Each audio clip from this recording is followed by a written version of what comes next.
কোরআনে কারীমে মহান রব্বুল আলামিন বলেন যে যে জমানার কসম, নিঃসন্দেহে মানুষ, সব মানুষই ক্ষতির পথে আছে। ওই মানুষগুলো ছাড়া যারা ঈমানওয়ালা এবং আল্লাহর সন্তুষ্টি মোতাবেক নেক আমলের জিন্দেগিওয়ালা এবং যারা একে অন্যকে হকের কথা বলে এবং সবরের কথা বলে, হকের উপরে থাকো এবং সবরের মধ্যে থাকো। তো এই মানুষগুলো ব্যতীত সব মানুষই ক্ষতির পথে আছে। আল্লাহ তাআলা এই আয়াতের উপরে আমলের তৌফিক আমাদেরকে দান করেন। এক জিনিস তো যে ঈমান থাকতে হবে ভিতরে, তাহলে সে ক্ষতি থেকে মুক্ত। আর একটা হচ্ছে নেক আমল থাকতে হবে, তাহলে সে ক্ষতি থেকে মুক্ত। আর একটা হলো যে হকের পথে একজন আরেকজনকে ডাকা এবং বলা, হকের পথে, দ্বীনের পথে একজন আরেকজনকে বলা। যে একাই সে পুরা ঘরের মধ্যে নামাজি, আর ঘরের লোকদেরকে নামাজের জন্য বলে না, দ্বীনের জন্য বলে না, গুনাহমুক্ত থাকতে বলে না, পর্দার জন্য বলে না, হালালের জন্য বলে না, হ্যাঁ, আখিরাতের ফিকিরের কথা বলে না। তো ভুল ভ্রান্তি করলে সে বিষয়ে সংশোধন করে না, তাহলে সে ক্ষতি থেকে মুক্ত থাকে নাই। কোরআনে কারীমের ভাষায় যে আরেক আয়াত আল্লাহ পাক বলেন যে কু আনফুসাকুম ওয়া আহলিকুম নারা, তুমি নিজেকে বাঁচাও জাহান্নাম থেকে, তোমার পরিবার পরিজনকেও বাঁচাও জাহান্নাম থেকে। তাহলে জাহান্নাম থেকে বাঁচার পদ্ধতি তো আল্লাহ পাক পরিষ্কার বলছেন যে যারা ঈমান আনবে এবং নেক আমলের উপরে চলবে, সঠিক পথে চলবে, সৎ পথে চলবে, তো তারা হলো জান্নাতি মানুষ। তো যার ভিতরে ঈমান নাই, অথবা যার ভিতরে ঈমান তো আছে কিন্তু সহি জিন্দেগি নেই, গলত জিন্দেগি, নাফরমানের জিন্দেগি, তো সে জাহান্নামের পথে আছে। এবং আল্লাহ পাক বলছেন পরিষ্কার যে ফামান যুহজিয়া আনিন নার, যারা জাহান্নাম থেকে মুক্তি প্রাপ্ত হলো, ওয়া উদখিলাল জান্নাহ, এবং জান্নাতে প্রবেশ লাভ করলো, ফাকাদ ফাজ, তো নিঃসন্দেহে তারা সফল কাম হলো, কামিয়াব হলো, সব ক্ষতি থেকে মুক্ত হয়ে একদম পরিপূর্ণ সফলতা লাভ করলো। তো বোঝা গেল যে ক্ষতি থেকে মুক্ত থাকার পথে ঈমান এবং নেক আমল। নেক আমল বলতে যে ফরজ, ওয়াজিব, সুন্নতে মুআক্কাদা গুলো তো পালন করবেই, এবং সেই সঙ্গে এসব গুনাহ থেকে মুক্ত থাকা, আর যে প্রকাশ্য গুনাহ, অপ্রকাশ্য গুনাহ, সব রকমের গুনাহ থেকে মুক্ত থাকা। কোরআনে কারীমে মহান রব্বুল আলামিন বলেন যে যারু যাহিরাল ইসমি ওয়া বাতিনা, তোমরা প্রকাশ্য গুনাহ থেকেও বিরত হও, প্রকাশ্য গুনাহ ত্যাগ করো এবং অপ্রকাশ্য গুনাহ ত্যাগ করো। বাইরের গুনাহগুলো থেকে সে বিরত থাকে, তো মানুষরা মনে করে সে ভালো আছে, কিন্তু ভিতরের গুনাহগুলো তো আল্লাহ জানেন। আল্লাহ পাক তো গভীর ঘোর অন্ধকার রাত্রে কালো পাথরের উপর কালো পিঁপড়া যখন চলে, সে কালো পিঁপড়ার এই সূক্ষ্ম পাগুলো পর্যন্ত রব্বুল আলামিন দেখতে থাকেন। তো মহান রব্বুল আলামিন এতটা সূক্ষ্মদর্শী, হ্যাঁ, এবং সব গোপন তার কাছে একদমই স্পষ্ট এবং উদ্ভাসিত, পরিষ্কার, তো প্রকাশ্য। আল্লাহ তাআলার দৃষ্টিতে গোপন বলতে তো কিছু থাকে না, সব প্রকাশ্য। তিনি আল্লাহ পাক জাল্লা জালালুহু ওয়া মানওয়ালু জাহিরও জানেন, বাতিনও জানেন, তাই না? সবকিছুই তিনি জানেন। তো ক্ষতি থেকে বাঁচার জন্য এবং ফায়দার পথে, উপকারের পথে, সফলতার পথে চলার জন্য পদ্ধতি হলো এক তো ঈমান চাই আর নেক আমল চাই। এই দুই জিনিসকে সাথে ধরে রাখতে হবে। সেই সঙ্গে শুধু একাই কেবল ঈমানের পথে হাঁটা, আর যাকে আমি বললে সে মানবে, অথবা যাকে বলার মতো আমার সুযোগ আছে তো তাকে আমি বলতেছি না, এটা ঠিক না, এটা অন্যায়। হ্যাঁ, রাসূল আকরাম সাল্লাল্লাহু আলাইহি ওয়াসাল্লাম বলছেন যে মান রাআ মিনকুম মুনকারান ফালিয়ুগাইয়িরহু বিয়াদিহি।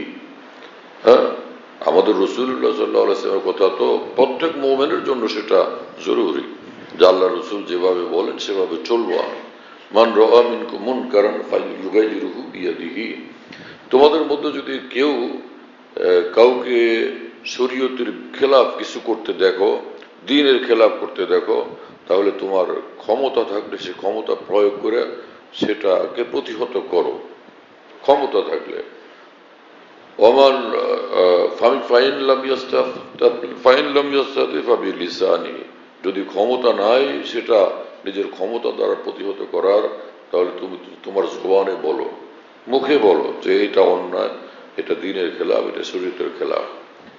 কিন্তু যদি এমন হয় যে ফাইন লাম ইয়াস্তাতিফ বিকলবিহি, যে নিজের শক্তি প্রয়োগেরও সুযোগ নাই এবং সেখানে মৌখিকভাবে বলারও সুযোগ নেই, সেটাও নিজের জীবন বা সম্মানের জন্য ঝুঁকিপূর্ণ, তাহলে সেক্ষেত্রে তোমার অন্তরে, তুমি অন্তর দ্বারা সেটাকে ঘৃণা করো, প্রত্যাখ্যান করো, অন্তরের দ্বারা ঘৃণা করো, অন্তরের দ্বারা প্রত্যাখ্যান করো, এবং অন্তরে ভাবো যেটাকে পরিবর্তন করার কি পথ হইতে পারে, কি পদ্ধতি, কি রাস্তা হইতে পারে। এই তো এই হাদিসে পাক থেকে বোঝা যায় যে অন্যায় অনাচার দেখলে চুপ থাকবে এটারও সুযোগ নেই, বরং সেখানে কিছু বলতে হবে। ক্ষমতা যাদের আছে, ক্ষমতা যেমন ক্ষমতার শ্রেণীভেদ আছে, যেমন রাষ্ট্রীয় ক্ষমতা যাদের হাতে আছে রাষ্ট্রীয় ক্ষমতা তারা প্রয়োগ করবেন, আর রাষ্ট্রীয় ক্ষমতা নাই পিতা, তো পিতা নিজের সন্তানাদের ক্ষেত্রে তার হাতে শরীয়ত সম্মত যতটুকু ক্ষমতা আছে সেটা তিনি প্রয়োগ করবেন, তাই না? এবং ঘরের অভিভাবক, তো ঘরের অভিভাবক যিনি, তিনি নিজের অভিভাবক হিসাবে যতটুকু ক্ষমতা তার হাতে আল্লাহ পাক দিয়েছেন সেটুকু তিনি প্রয়োগ করবেন। হ্যাঁ, তো ক্ষমতা থাকলে ক্ষমতা প্রয়োগ করে সেই দ্বীনের খেলাফ কাজটাকে পরিবর্তন করার চেষ্টা করতে হবে। আর যদি নিজের ক্ষমতা নাই তাহলে নিজের মুখে বলতে হবে, এটা তো ঠিক হচ্ছে না, এটা ভুল পথ। আর অনেক ক্ষেত্রে এমন হয় যে মুখেও বলা যায় না, তো নিজের জীবনের ঝুঁকি হয়, সম্মানের ঝুঁকি হয়, সেক্ষেত্রে অন্তর থেকে এটাকে ঘৃণা করতে হবে যে না, এটা অন্যায় হচ্ছে, এটা সঠিক না। কিন্তু সে যদি চুপ তো আছে কিন্তু মনে মনে সেটাকে সমর্থন করলো, তাহলে সেটা বিপজ্জনক হবে। সেটা কি বিষয়? যে আরেক হাদিসে রাসূলুল্লাহ সাল্লাল্লাহু আলাইহি ওয়াসাল্লাম বলেন, ইযা উমিলাতিল খাতিআতু ফিল আরদি, এই পৃথিবীর মধ্যে, এই জমিনের উপরে যখন কোনো পাপ কাজ সংঘটিত হয়, ফামান শাহিদহা ফাকারিহা কানা কামান গাবা আনহা, যারা সেখানে উপস্থিত ছিল কিন্তু সেই কাজটা দেখলে তারা অসন্তুষ্ট, এটাকে তারা এই কাজের প্রতি তাদের অসন্তুষ্টি ছিল, হায় কি করতেছে না, অন্তরে তাদের অসন্তুষ্টি ছিল, কানা কামান গাবা আনহা, তাহলে সেই পাপ কাজ তার সম্মুখে ঘটলো এত সত্য, সে কাজের উপর সে যদি অসন্তুষ্ট থাকে তাহলে এই পাপ কাজে সে যুক্ত নেই, এই পাপের মধ্যে সে অন্তর্ভুক্ত নাই। ফামান গাবা আনহা ফারাজিয়াহা কানা কামান শাহিদাহা, আর যে সকল লোক ওই পাপ কাজ সংঘটিত হওয়ার মুহূর্তে সেখানে উপস্থিত ছিল না, সরজমিনে উপস্থিত ছিল না, কিন্তু দূর থেকে অন্তর থেকে সেটার প্রতি সন্তুষ্ট ছিল এবং সেটার প্রতি তার সমর্থন ছিল, তো সেই পাপ কাজে যুক্ত মানুষদের একজন। নাউজুবিল্লাহ তাআলা মিন যালিক। কোথাও কাউকে কেউ হত্যা করলো, কাউকে গালি দিল, কাউকে অপমান করলো, কাউকে লাঞ্ছিত করলো, একদল লোক সেখানে উপস্থিত ছিল না, কিন্তু মনে মনে খুব বললো যে খুব হয়েছে, একদম ঠিক আছে, খুব ভালো কাজটাই হয়েছে। তো ওই যে একটা মানুষকে হত্যা করার যে গুনাহ, এই যে লোক অন্তর থেকে খুশি এবং সমর্থন জানায়, সেই হত্যাকারী রূপে কালকে আমাদের গণ্য হবে। শুনতেছেন প্রিয় বন্ধুরা? এই জন্য এখন তো দুনিয়াতে অনাচার, অবিচার, দুর্ঘটনা, হত্যা ইত্যাদি তাম দুনিয়া চলতেছে, জুলুম অত্যাচারের কোনো কুল কিনারা নেই সমগ্র পৃথিবী জুড়ে, তাই না? বন্দুকের নল দিয়া, হাত দিয়া, পা দিয়া মানুষ উপরে জুলুম করতেছে না, সমগ্র পৃথিবী জুড়ে, কোনো জায়গাতে খালি নেই। এখন পত্রপত্রিকা মানুষ দেখে অথবা সংবাদ শুনে আর বললো যে একদম খুব উচিত কাজ হয়েছে, তাহলে ওখানে 100 ভাগ সেই পাপ কাজে সে সরে গেছে, তাই না? এই হাদিস শরীফ আল্লাহ পাকের রহমতে মনে হয় দিন রাত বারবার মনে হয় যে একটা ঘটনা শুনলাম, ইয়া আল্লাহ, এমন না হয় যে এই কাজের প্রতি আমি খুশি অথবা আমার সমর্থন আন্তরিক, তাহলে তো আমি বিপদে পড়ব। তো দুনিয়া থেকে আমাদের যাওয়া লাগবে, কিন্তু আমি যেন একটা পবিত্র জীবন, পবিত্র অন্তর নিয়ে আল্লাহর কাছে হাজির হইতে পারি, সেটা তো আমার দায়িত্ব। কারণ কোরআনে কারীমে মহান রব্বুল আলামিন বলছেন যে, হযরত ইব্রাহিম আলাইহিস সালাম বলছিলেন, হে আল্লাহ, কিয়ামতের ময়দানে আপনি আমাকে অপদস্থ করেন না। ইয়াউমা লা ইয়ানফাউ মালু ওয়ালা বানুন ইল্লা মান আতাল্লাহ বিকালবিন সালিম, যে যেদিন কারো সম্পদ কারো উপকার করবে না, কারো সন্তানাদি কোনো উপকার করতে পারবে না। ইল্লা মান আতাল্লাহ বিকালবিন সালিম, হ্যাঁ, যে পবিত্র অন্তর নিয়ে আল্লাহর সামনে উপস্থিত হবে, তো সে কামিয়াব হয়ে যাবে। পবিত্র অন্তর চাই, পবিত্র জীবন চাই। এজন্য একজন মুসলমানের ভারী দায়িত্ব, কি হলো কি না হলো সেটা দেখার চেয়েও বড় দায়িত্ব হলো যে আল্লাহকে আমি নারাজ না করি, আল্লাহ তো আমার প্রতি সন্তুষ্ট থাকেন, সেই বিষয়ের উপর খেয়াল রাখা। আল্লাহ পাক জাল্লা জালালুহু ওয়া মানাওয়ালু আমাদেরকে কবুল করেন, তৌফিক দান করেন। হযরত আম্মাজান আয়েশা রাদিয়াল্লাহু তাআলা আনহা সাহাবীদের মধ্যে তিনি অনেক উচ্চ মর্তবা সম্পন্ন মানুষ।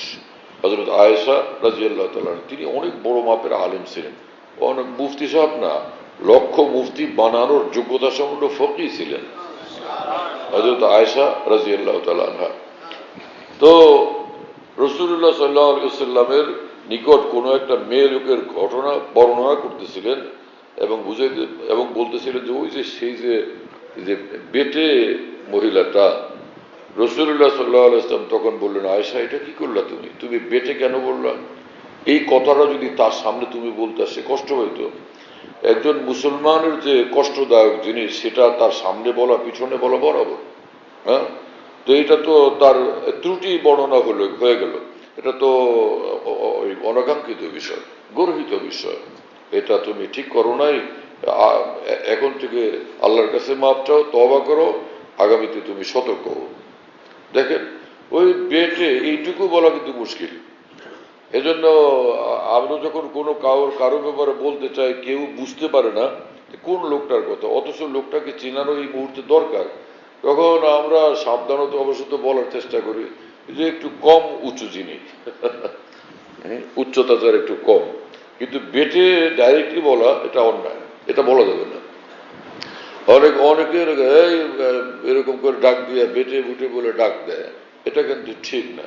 কোরআনে কারীমে মহান রব্বুল আলামিন বলছেন, বিসাল ইসমুল ফুসুকু বাদাল ঈমান, ঈমান আনার পরে ওয়ালা তানাবাযু বিল আলকাব, যে কাউকে মন্দ নামে ডাকবা না, তার নাম বিকৃত করে ডাকবা না। অনেকে এরকম কারো নাম বিকৃত করে ডাকে, তাকে তাচ্ছিল্যপূর্ণভাবে, হ্যাঁ, তাচ্ছিল্যপূর্ণভাবে বিকৃত করে তার নাম ডাকে, অথবা আজে বাজে কোনো নামে তাকে ডাকে। তো আল্লাহ পাক বলেন যে বিসাল ইসমুল ফুসুকু বাদাল ঈমান, তুমি একজন ঈমানওয়ালা, হ্যাঁ, আর এরকম ফাসেকদের মতো তুমি কথা বলো, যারা সীমালঙ্ঘনকারী তাদের মতো তুমি কথা বলো। ঈমানের পরে এই ধরনের কর্মকাণ্ড অত্যন্ত খারাপ, অত্যন্ত নিকৃষ্ট। কি কথা মহান রব্বুল আলামিনের! একজন মুমিনের শান যে তুমি আরেকজনকে তাচ্ছিল্য করবে, আরেকজনের প্রতি তুচ্ছ তাচ্ছিল্য প্রকাশ করবে, এটা কিভাবে হতে পারে? একজনকে তুমি লজ্জা দিবে, অপদস্থ করবে, একজনকে তুমি কষ্ট দিবে, কোনোভাবেই এটা শোভনীয় নয়, কোনোভাবেই এটা গ্রহণযোগ্য নয়। এবং আল্লাহ পাক জাল্লা জালালুহু ওয়া মানাওয়ালুর রাসূল মুহাম্মদুর রাসূলুল্লাহ সাল্লাল্লাহু আলাইহি ওয়াসাল্লাম বলেন যে লা ইউমিনু আহাদুকুম লা ইউমিনু আহাদুকুম হাত্তা ইয়াকুনা হাওয়াহু তাবআন লিমা জিতু বি, তোমাদের কেউ ততক্ষণ পর্যন্ত ঈমানওয়ালা হইতে পারে না যতক্ষণ পর্যন্ত তার মনের নাজায়েজ চাহিদাগুলো দ্বীন শরীয়তের, আমি যে দ্বীন শরীয়ত নিয়ে আসছি সে দ্বীন শরীয়তের একদমই অনুগত না হয়, তাবে না হয়, অধীন না হয়।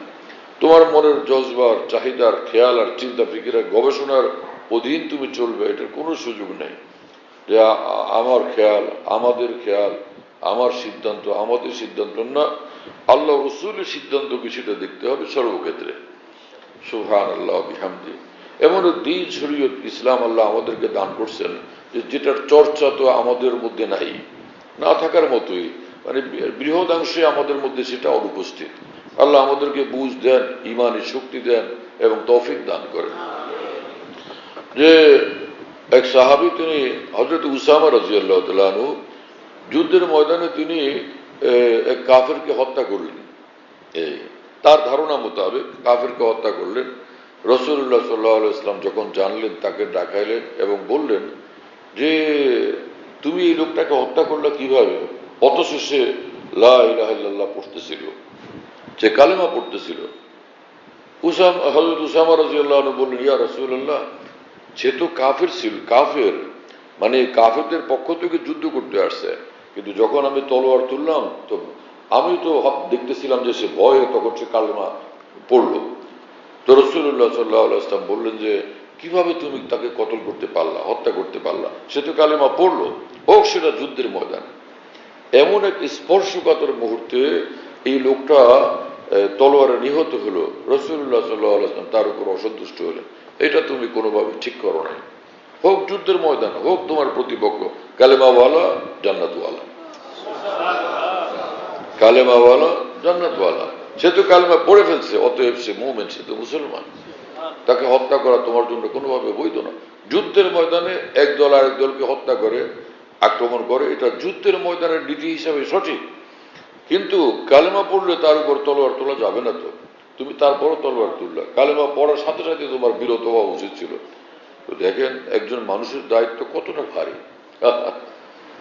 আমার শায়েখ আরেফ বিল্লাহ মাওলানা হাকিম মোহাম্মদ আখতার সাহেব রহমতুল্লাহ আলাইহি ঢাকাতে অনেক বড় এক ধনী মানুষ, শিক্ষিত মানুষ, ওনাকে বললেন তার নাম নিয়ে, আমি জানি তাকে, আমার পীর ভাই ছিলেন। তো উনি ওরকম একদিন আমার শায়েখের সামনে গেলে হযরতজি বললেন, এমিয়া শোনো, তোমার দ্বারা যেন পৃথিবীতে কোনো মানুষ কষ্ট না পায়। এই একটা কথা বলছেন। জ্ঞানী মানুষ যারা, আল্লাহ পাক যাদেরকে ধন দেন, সম্পদ দেন, টাকা পয়সা দেন, বড় মর্যাদা দেন, বড় আসন দেন, সিংহাসন দেন, তো তাদের মাথায় ওরকম জ্ঞান বুদ্ধি আল্লাহ পাক দান করে। গ্রামের যে চেয়ারম্যান, ইউনিয়নের চেয়ারম্যান, ওই একটা ইউনিয়ন চালানোরই যোগ্য, এখনো মন্ত্রী হওয়ার যোগ্য হয়নি, কিন্তু আল্লাহ পাক যখন তাকে বড় বানাবেন, বড় চেয়ারেরও তিনি অধিকারী হবেন, যোগ্য হবেন। এই মানুষটা অর্থ সম্পদের দিক থেকে তো বড় ছিলেন, সমাজেরও বড় সম্মানিত ব্যক্তি ছিলেন। এরপরে উনি একদম চুপচাপ হয়ে গেলেন। আমি নিজে বহুবার দেখছি, নানান জনের সামনে তিক্ত বিষয়াদি হয়, উনি চুপ করে তাকায় থাকেন মাটির দিকে। দেখছি যে লম্বা মানুষটা চুপ করে এভাবে তাকায় থাকতেন আর হাত কষলাইতেন, খালি হাতের খালি কষলাইতেন। মানে তো কখনো আমাকে পীর ভাই হিসাবে বলছেন যে দেখেন, আমার শায়েখ আমাকে বলছেন যে দেখো, তোমার দ্বারা যেন কেউ কষ্ট না পায়। যারে 2 থাপ্পড় দিয়ে আমি সোজা করতাম, সে এখন আমাকে যা খুশি বলে, আমি দাঁড়ায় হাত কষলায় চুপ করে মাটির দিকে তাকায় থাকি। যাক, আল্লাহর ওলি আমাকে বলছেন যে তোমার দ্বারা কেউ কষ্ট না পায়, কি করবো, আটকা পড়ে গেছি, আটকা পড়ে গেছি। আল্লাহর ওলি নায়েবে রসুল বলছেন তো আল্লাহ রসুলের কথা আমাকে মানার জন্য, বাস চুপ হয়ে গেছে। আমি অবাক হইতাম যে এই মানুষ কি জাদরের লোক, হ্যাঁ, তার ভয়ে থরথর কাঁপত আশপাশে সব মানুষ, কিন্তু চুপচাপ হয়ে গেছেন। মুসলমানের চরিত্র এমন হওয়া দরকার। রাসূলুল্লাহ সাল্লাল্লাহু আলাইহি ওয়াসাল্লাম বলছেন, মান কাযাবা গায়জান ওয়া হুয়া ইয়াকদিরু আলা ইনফাযিহি মালা আল্লাহু কলবাহু আমনান ওয়া ঈমান। যে ব্যক্তি নিজের ক্রোধ গোসাকে হজম করে, জিদকে হজম করে, ওই মুহূর্তে যে সে জিদ গোসা মোতাবেক কিছু একটা ঘটানোর মতো তার কাছে ক্ষমতা মজুদ। তা আল্লাহ পাক এই জিদ গোসা হজমকারীকে, এই জিদ গোসা সংবরণকারীকে মহান আল্লাহ ঈমানের নূর দিয়া তার অন্তরকে পরিপূর্ণ করে দেবেন এবং তাকে আল্লাহ পাক শান্তি দান করবেন, সুখ শান্তি দান করবেন। মালা আল্লাহ কলবাহু আমনান ওয়া ঈমান, শান্তির নূর আর ঈমানের নূরে তার অন্তরকে আল্লাহ পরিপূর্ণ করে দেবেন। এবং রাসূল আকরাম সাল্লাল্লাহু আলাইহি ওয়াসাল্লাম বলছেন যে কাল কিয়ামতে যে পাল্লা দিয়ে আমল মাপা হবে, তো যার এক বিন্দু নেক গুণ দোষও আছে এবং নেকও আছে, কিন্তু এক বিন্দু পরিমাণ তার নেক কাজ বেশি, এক বিন্দু বেশি, সে জান্নাতি। আর যার দোষও আছে, গুণও আছে, এক বিন্দু পরিমাণ তার দোষ এবং অন্যায় বেশি ওজন করতে গেলে তো সে জাহান্নামী। নাউযুবিল্লাহ তাআলা মিন যালিক। কতটা মুশকিল মামলা। তুজাউল মাওয়াজিন ইয়াউমাল কিয়ামা ওয়া তুজানুল হাসানাত ওয়াস সাইয়্যাত। তো আল্লাহ রাসূল সাল্লাল্লাহু আলাইহি ওয়াসাল্লাম সে কথা বলছেন। তো সেক্ষেত্রে আমাদের সতর্কভাবে নিজের আমলগুলো হেফাজত করতে হবে, আমলও করতে হবে, হেফাজত করতে হবে। কি সব কথা প্যারা নবী মুহাম্মদুর রাসূলুল্লাহ সাল্লাল্লাহু আলাইহি ওয়াসাল্লামের সাহাবায়ে কেরাম রাদিয়াল্লাহু তাআলা আনহুর সামনে রাসূলুল্লাহ সাল্লাল্লাহু আলাইহি ওয়াসাল্লাম এই সুন্দর সুন্দর কথাগুলো বলতেন, যেগুলো করণীয়, যেগুলো বর্জনীয়, যেগুলো পছন্দনীয়, যেগুলো অপছন্দনীয়, সবগুলো তিনি দিনরাত এইভাবে সবিস্তার বলতে থাকতেন বিভিন্ন ক্ষেত্রে, বিভিন্ন মওকাতে। আর সাহাবায়ে কেরাম রাদিয়াল্লাহু তাআলা আনহুম সমগ্র পৃথিবীর থেকে সেরা এই সকল দামি দামি জাওহারাত, হীরা মণিমুক্তা গ্রহণ করতে থাকতেন। ইন্নামা আনা কাসিমুল্লাহ ইউতি, রাসূলুল্লাহ সাল্লাল্লাহু আলাইহি ওয়াসাল্লাম বলতেন, আল্লাহ তাআলা দিনরাত আমাকে দিচ্ছেন, আমি দিনরাত তোমাদের মধ্যে বিতরণ করতেছি, তোমরা নিতে থাকো। অর্থ সম্পদের মালিক হইয়া, এত বড় মালিক হয়ে কি ফায়দা? আসল তো ঈমান থাকে আর নেক আমলের ধন দৌলত থাকে, সে বড় ধনী ধনী মানুষ। মানুষে মনে করে যে যার টাকা পয়সা বেশি তো সে বড় ধনী মানুষ, এটা জাগতিক হিসাব। কিন্তু আল্লাহ রসুলের হিসাব হলো ওয়াম্মাল গিনা গিনান নফস, ইন্নাল গিনা গিনান নফস, যে ধন তো হলো অন্তরের ধন। আর অন্তরের মধ্যে যে ধন থাকে সেটা কি পয়সা, সেটা কি কুরসি, সেটা কি লেখাপড়া? অন্তরের ধ্যান হলো ঈমানের ধন, অন্তরের ধন হলো আল্লাহর মহব্বতের ধন, অন্তরের ধন হলো আল্লাহর ভয়ের ধন, অন্তরের ধন হলো আখিরাতের ফিকিরের ধন।